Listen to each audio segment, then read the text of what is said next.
Olá, muito bom dia a você que acompanha a programação do canal AmazonSat, o canal que é a cara e a voz da Amazônia. Seja muito bem-vindo ao nosso Momento Amazônia ao vivo de Porto Velho, mais precisamente aqui do gabinete da Secretaria Municipal de Planejamento.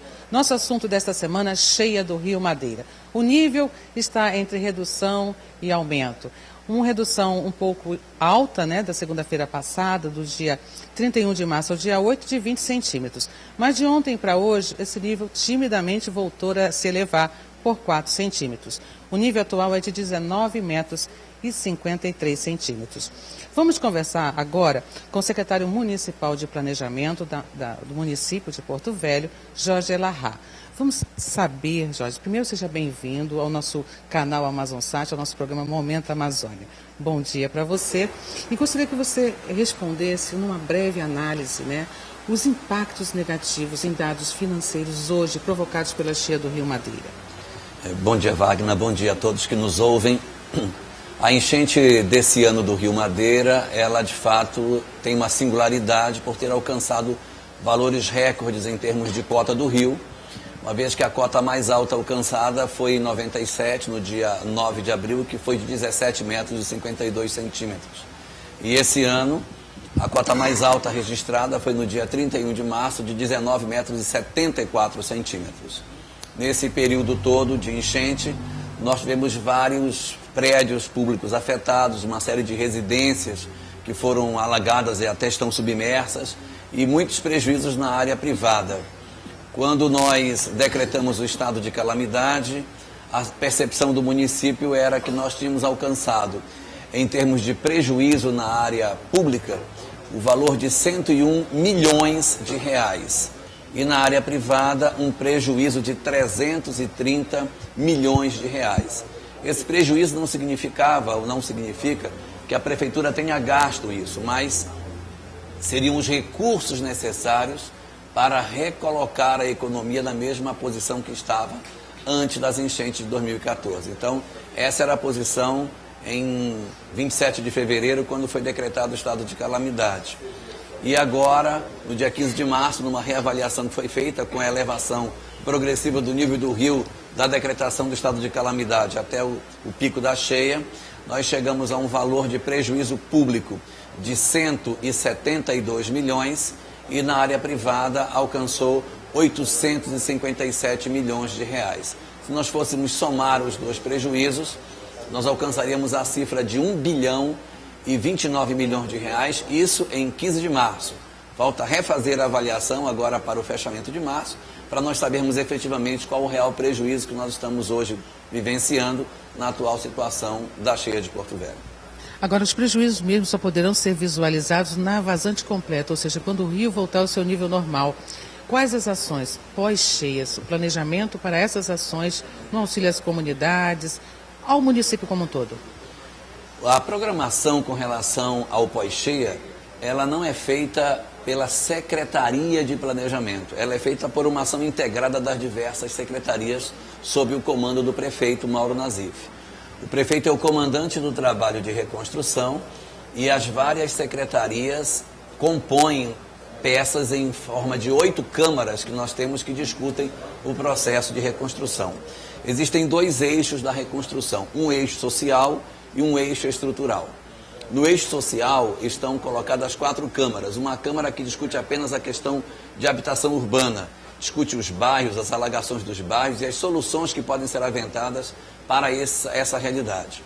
Uma segunda câmara está voltada para o atendimento às necessidades das empresas urbanas que foram afetadas com as enchentes. As lojas, os comerciantes, as pequenas indústrias que existiam nesses espaços e que foram afetadas, então, pela subida do Rio Madeira. Uma terceira câmara discute a questão de habitação, mas na área rural, que são os nossos distritos, em virtude da possibilidade de termos que remanejar comunidades inteiras de onde elas estão, em virtude da própria população não ter mais interesse em permanecer no local. Então, as discussões sobre em que áreas eles poderão ficar, onde nós iremos obter essas áreas. Então, estão sendo feitas várias reuniões com as populações ribeirinhas para identificar as soluções para cada caso. E uma quarta câmara, da área social, que discute especificamente os produtores rurais.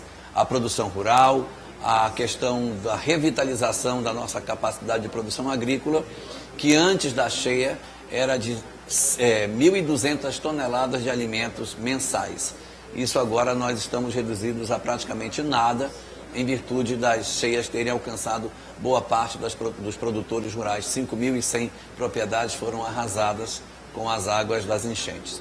No eixo estrutural, nós temos outras 4 câmaras. Uma que discute saúde, discutindo a questão dos seus prédios, a avaria de seus prédios e a funcionalidade da saúde em virtude das enchentes.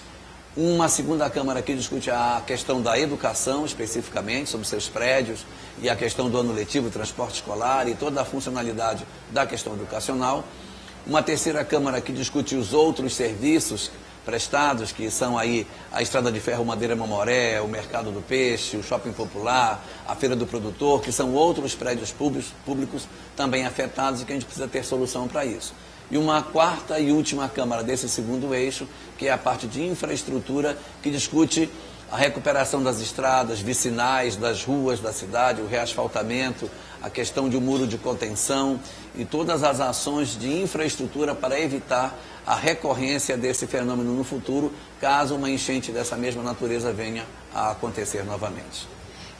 Esse projeto dessas comissões, dessas câmaras de atuações, elas têm, assim, previsão, porque provavelmente finalzinho de abril, espera-se, né?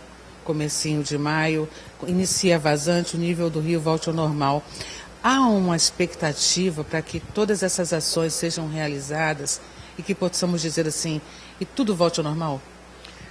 Nós temos uma previsão, por força de lei, de apresentar o plano final de reconstrução até 90 dias após a decretação do estado de calamidade. Então, como ele foi decretado no final de fevereiro, o prazo está contando, a gente deve fechar no final de abril todo o plano nosso de reconstrução. Então, todas as informações, elas estão sendo levantadas para que a gente feche esse trabalho o mais cedo possível, porque a gente vai ter que negociar isso com o governo federal para verificar qual é o nível de apoio e de participação que o governo federal vai ter nesse processo de reconstrução, até onde ele vai poder nos ajudar, como é que vai ser esse processo de reerguimento, não só da parte urbana, como da parte rural do nosso município.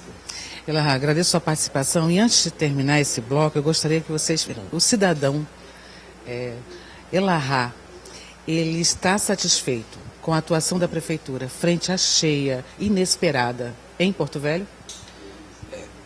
É fato que essa enchente ela tem uma cota muito superior a todas as anteriores e surpreende, de certa maneira, a prefeitura em função da magnitude do evento, tanto que a decretação da situação de emergência e do estado de calamidade é para chamar as forças Exército, Marinha Aeronáutica, PRF, PM, Bombeiro e todos os outros que puderam contribuir para isso.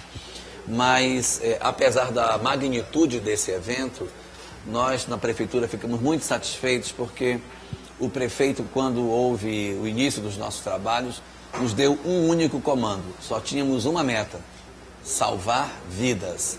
E nós nos empenhamos para isso. Vários secretários foram retirados das suas funções e deslocados para o distrito. Nós temos secretários deslocados de funções em cada distrito atacado pelas enchentes, para que lá houvesse a presença da prefeitura, do poder público municipal diante da comunidade. E a nossa meta, salvar vidas. E nós ficamos muito satisfeitos por não ter acontecido nenhum óbito e nenhum ferido. Nós não temos nenhum caso de pessoas que tenham se machucado durante as enchentes. E nós somos, segundo a declaração que a própria presidenta Dilma deu, o primeiro caso de calamidade pública no Brasil sem nenhuma morte. Ok. Secretário, obrigada pela sua participação. Você não saia daí, voltamos logo, logo. No próximo bloco você acompanha uma análise da Secretaria Municipal de Agricultura aqui do município de Porto Velho. Vamos entrevistar o secretário, Leonel Bertolini. Voltamos já.